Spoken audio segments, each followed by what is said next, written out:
America and Britain are culturally antithetical. The American dream versus know your place culture. These are the words of Tom Blomfeld, the former CEO of Monzo Bank. If you're British, you'll know who Monzo are. If you're not British, Monzo are a neo-bank, a challenger bank, a bit like Revolut. And the former CEO, Tom Blomfeld, he left Britain about a year ago, I believe it was, to go to America. And he wrote an article where he talked about how Britain is culturally lacking in entrepreneurialism and it's far easier to do business in America. He also criticised the UK as being a country that's entirely centred on London. It was him that said that it's a poor country attached to a rich city.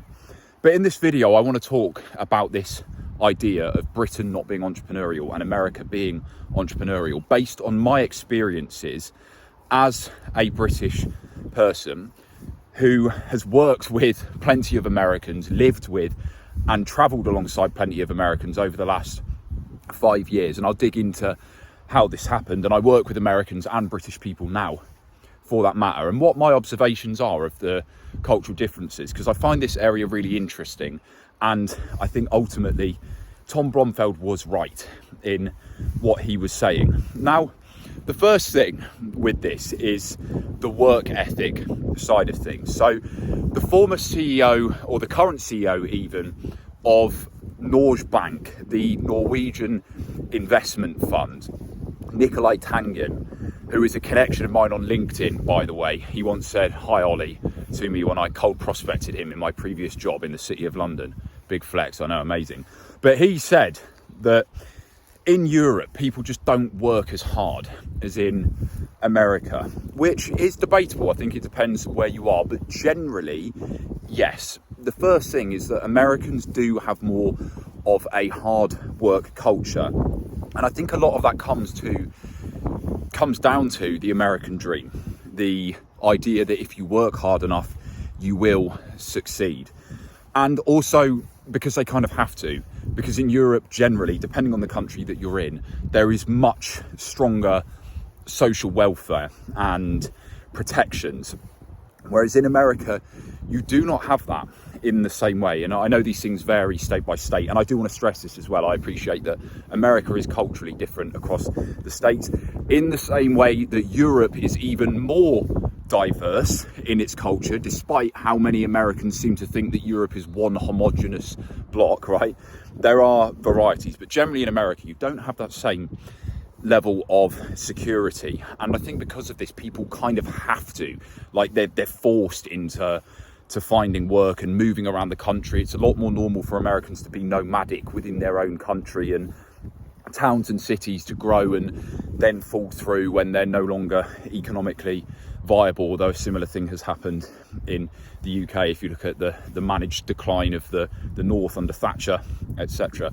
Right, but for a start, Americans, I think they do often work harder and they don't have those same freedoms and protections. They don't have the entitlement to holiday pay in the same way, or time off. You know, it'd be like American job advert, work-based bonuses. You get 3 days holiday pay with us. And I've seen these advertised before on LinkedIn in Britain. And I just found it quite funny because it's obvious that the HR department hasn't realised that actually you get statutory sick pay here.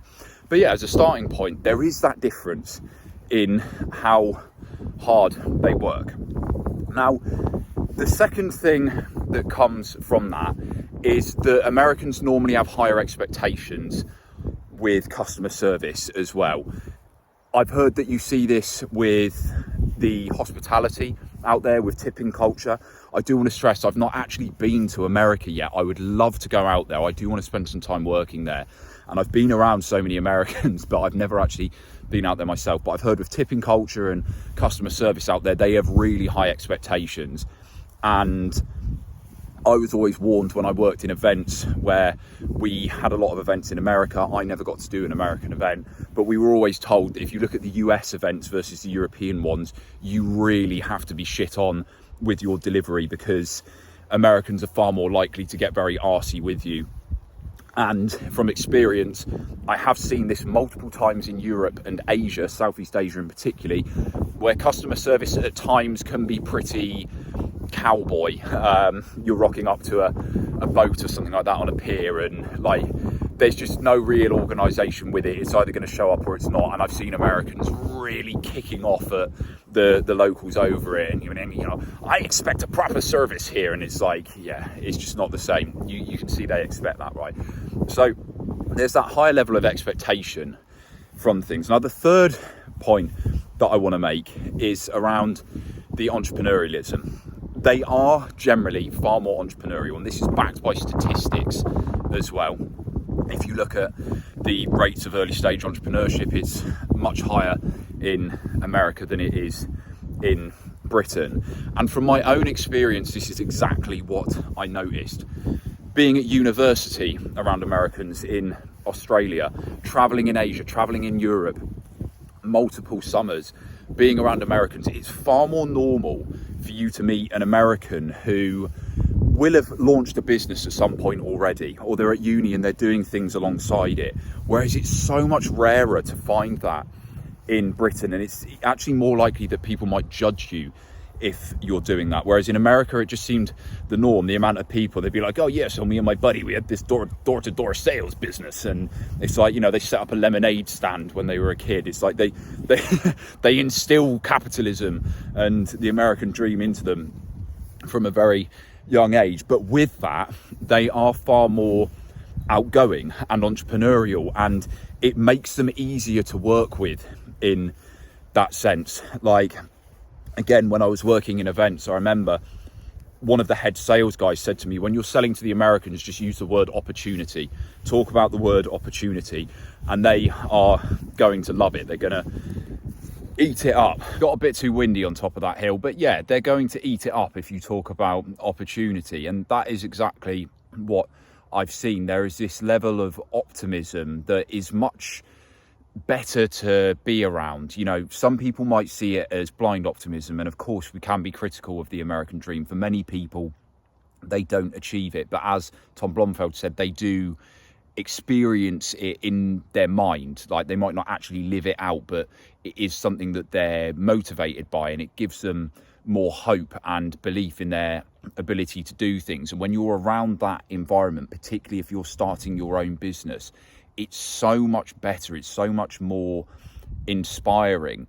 And you see this manifesting itself in the way that I found it a lot more normal for Americans to just randomly reach out to you for the sake of networking. You know, they see that you're doing something in a similar space, and they say, oh yeah, it's interesting what you're doing here, let's just have a call. And they're not necessarily trying to sell to you, actually. And I can give you an example of this very recently, and this is where Britain can contrast with it. British people are far more likely to be skeptical and cynical. What are you trying to sell to me? Why are you networking? You want something out of this, right? I had this the other day with somebody, and he offered to build out a community for me, and I didn't go ahead with it with him. But he reached out to me and offered that just out of support and interest, and he wanted to know what I was doing in that process, and he wouldn't have taken a cut for it either. It was genuinely just out of interest. Before, earlier this year, I had a wealth coach from America reach out to me, and we just had a chat, and he talked to me about his story and what he's doing, and again said it's purely out of just interest in seeing what other entrepreneurs are doing and building that network. And don't get me wrong, you do find British people that do this, and I would highly advise that if you are somebody who's getting into the online business space, you do this as well. This is something that I do as well. Just reach out to people and start conversation with them. Say, hey, it looks interesting what you're doing, I'd love to learn more, and you have a chat with them. Not everyone's going to respond to you, but a lot of them, they will. And then you build your network, you build a high value network there, and who knows what might come from that, as self-interested as that may sound, right?